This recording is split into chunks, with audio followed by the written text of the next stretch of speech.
How do I create a unique theme for a pop-up drink stand? Pick one strong idea, like a color, story, or feeling, and let it guide your name, cups, signage, and how your staff talks to customers. Think of your stand like a tiny movie set, not just a table with cups. Every movie has one mood tying it together, so pick one mood: tropical, spooky, cozy, or futuristic. A secret trick almost nobody uses is smell, since a signature scent like fresh mint or citrus near your stand makes people remember you more than any sign. Naming drinks with tiny stories instead of plain names helps too, because Sunset Dream sells better than Orange Juice Special. Sketch your whole stand on paper first, colors, sounds, smells, and words, before building anything, so it stays consistent.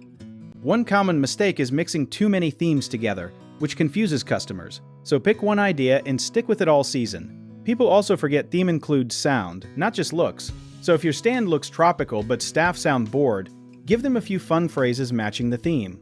Many folks copy trends online without checking if they fit their town, so ask a few regular customers what excites them first.